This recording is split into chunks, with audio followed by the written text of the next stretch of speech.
Greetings all viewers. This is Professor Ankit Singh. We will now move to the next pavement surface characteristic, that is light reflecting characteristics. Okay. Night visibility very much depends upon the light reflecting characteristics of the pavement surface. Okay, so we need to understand that the pavement surface reflects a certain amount of light. Okay, you might have observed this practically when you travel on roads. The glare caused by the reflection of headlights is considerably high on wet pavement surface than on the dry pavement. Okay, so you might have noticed the glare, okay, due to the vehicle coming from the opposite direction, okay, and the light gets reflected on the pavement surface. This is here for a dry pavement surface and this is for a wet pavement surface. Here the glare would increase as compared to a dry pavement surface. But the conditions also depend whether the road is being used during daytime or night time. The glare would be more during the night time in the case of wet pavements and also in the case for bituminous pavements. If the road is dark in color, then the glare would be more during the night time. Light colored or white pavement surface give good visibility at night, particularly during rains, and they produce glare and eye strain during bright sunlight. Okay, so as we know, there are two types of pavements. Majorly there are two types of pavements, that is rigid pavement and flexible pavement. The rigid pavement is made out of cement concrete, which is gray or whitish in color. Okay, so the rigid pavements would provide better visibility during the night time as compared to this, that is bituminous pavement. Okay, there would be more glare on bituminous pavement during the night time as compared to rigid pavements. And the blacktop pavement surface on the other hand provides very poor visibility at night, especially when the surface is wet. Okay, so this condition you have seen here. And also rigid pavements, you can say, provide a less quality of visibility during the daytime or during summer seasons, you can say, because the sunlight reflects more on that white pavement. Okay, and mirages are formed. Okay, in the daytime bituminous pavement or dark colored pavements are better for travel, and during the night time rigid pavements are better. Okay, based on color. Okay, coming to the next cross sectional element which is cross slope or camber. Okay, so what is this cross slope or camber? It is the transverse slope provided on the sides of the carriageway. Okay, so from the center on both the sides a downward slope is provided. Now why is this slope provided? Let us see. It is a slope provided to the road surface in the transverse direction to drain off the rainwater from the road surface. Okay, so it is not desirable to have that stagnated rainwater on the surface of the pavement. Okay, hence we provide this transverse slope. The road rises from curb to the crown of the road and falls back to the curb again. This runs water off the road and into gutter. Okay, so there are gutters provided at the both the sides, or you can call them longitudinal drains, and these longitudinal drains will carry this surface runoff. Okay, and the topmost portion of the road or the highest point on the road is known as crown. Okay,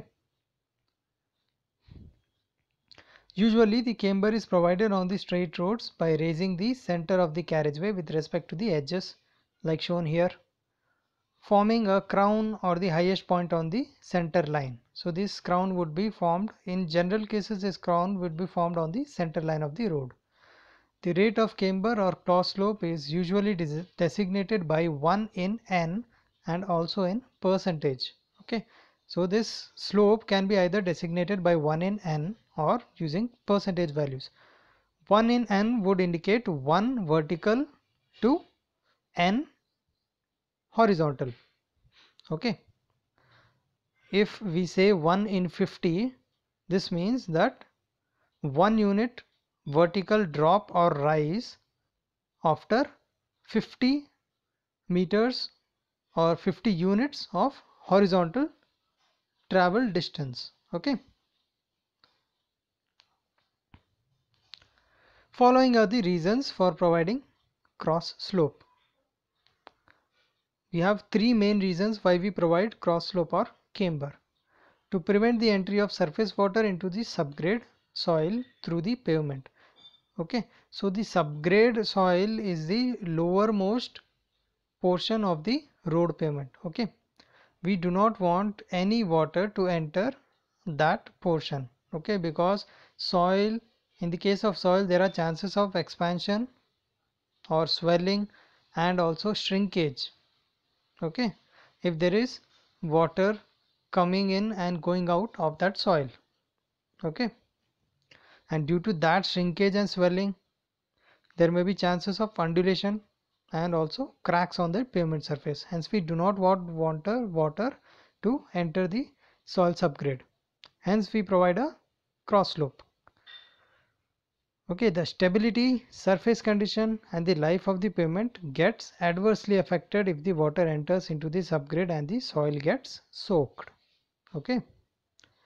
Next is to prevent the entry of water into the bituminous pavement layers, as continued contact with water causes stripping of bitumen from the aggregates and results in deterioration of the pavement layer. Okay, so this is only in the case of bituminous or tar roads. Okay, here in flexible pavements we use either bitumen or tar as a binder, okay, to bind the aggregates, and we compact it to form the road pavement. Now when water comes in contact or comes in continuous contact with the bitumen, then what happens is the bitumen gets stripped off the aggregates.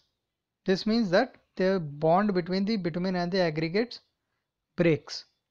So then what happens, the aggregates are not binded, and on any load application due to wheels, the aggregates would scatter and there are chances of failure of that pavement due to formation of cracks, undulations or majorly potholes. Okay, so potholes might be formed at that area.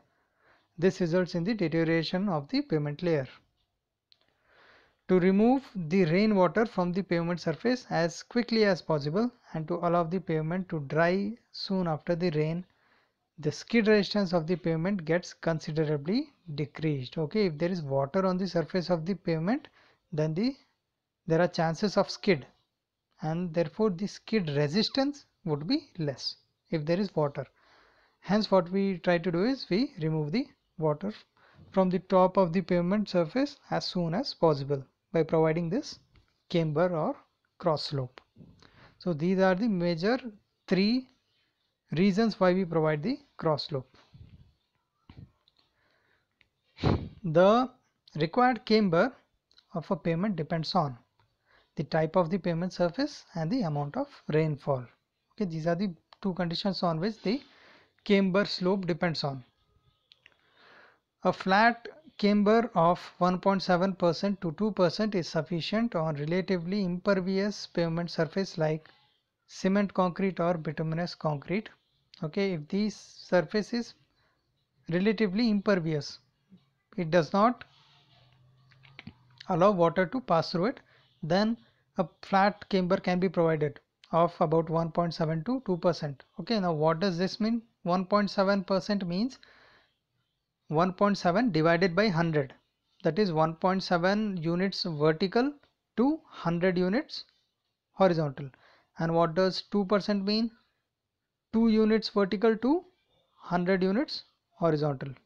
Okay, in pervious surface like WBM or earth roads, which may allow surface water to get into the subgrade soil, steeper cross slope is required. Okay, so here why do we need steeper cross slopes? Because there is chances that since the perviousness of these type of pavements is high, the chances of the water percolating into the inner layers of the road is more, hence we need to get the water off the pavement surface as soon as possible, hence we provide steeper cross slopes. Okay, next is shape of the camber. Okay, the camber basically can be divided into three types. One is straight line camber. Okay, this is the straight line camber. The slope is 1 in n and therefore the height would be w by 2n, where w is the width of the pavement. Okay, and n is the horizontal units. Similarly, parabolic camber can be provided, in which the shape of the surface of the road is in the shape of a parabola. Okay, or a combination of straight and parabolic shape of camber can be provided.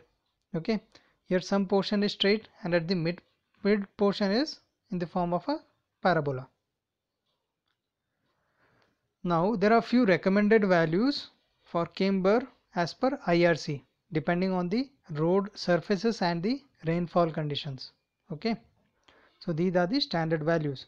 If the road pavement surface is cement concrete or high bituminous surfacing, then for light rainfall conditions we can provide 1 in 60, for heavy rainfall conditions 1 in 50. For thin bituminous surfacing 1 in 50 for light rainfall and 1 in 40 for heavy rainfall. For WBM and gravel roads, for light rainfall conditions 1 in 40, for heavy rainfall conditions 1 in 33, and for earthen roads 1 in 33 for light rainfall and 1 in 25 for heavy rainfall conditions. Okay, so methods of providing camber in the field. For providing the desired amount and shape of the camber, templates of camber boards are prepared with the specified camber. Okay, so we prepare a few templates. Okay, and then using those templates what we do is we construct the camber as per the specified slope. These are used to check the lateral profile of the finished pavement during construction also. Depending on the shape of camber chosen, the camber board may be prepared. Okay, the camber board may be parabolic if the required camber is parabolic type, or it may be straight in case of straight cambers, or if we need a combination, then similarly we can prepare that camber board. The next cross sectional element is width of pavement or the carriageway. Okay, the pavement or carriageway width depends on the width of the traffic lane and the number of lanes. Okay, if the number of lane is 1, then obviously the carriageway width would be less. When the number of lanes required is 2, then the carriageway width would be more. The carriageway is intended for the carriageway which is intended for one lane traffic movement may be called a traffic lane. Okay, so if the carriageway is intended for only one-way traffic, okay, then it may be known as or called as a traffic lane. So one single traffic lane would allow movement only in one direction.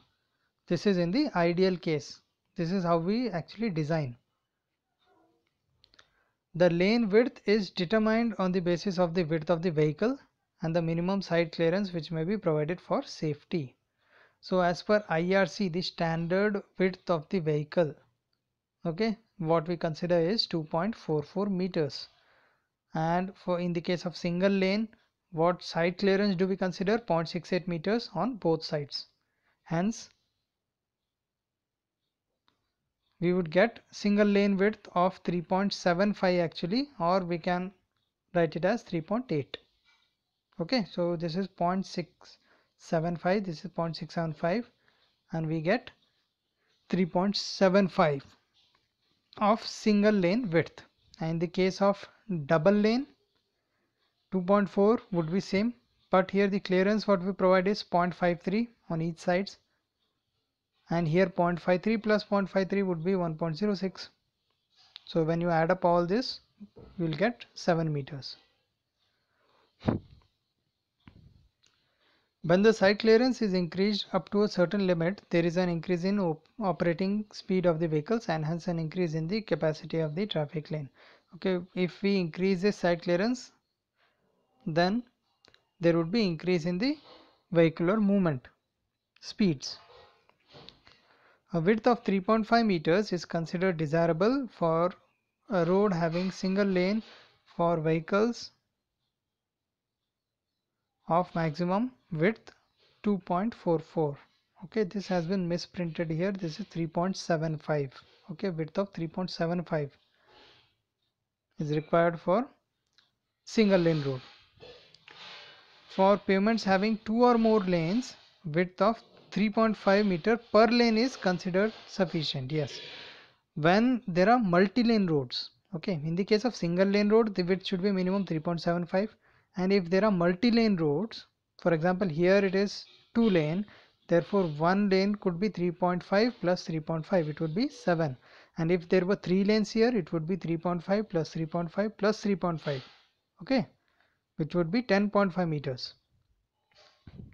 The number of lanes required in a highway depends on the predicted traffic volume and design traffic volume of each lane. Okay, so initially what we do is we try to predict what the traffic would be for future, and based on that we decide the number of lanes. In some highways, traffic separators or medians are provided between two sets of traffic lanes intended to divide the traffic moving in opposite directions. Okay, so medians could be provided at the center of the lane if required. Okay, in such highways, the road width depends on the pavement width and width of the traffic separators. Okay, the next cross-sectional element to be discussed is curbs. We'll discuss this in the next lecture. Thank you.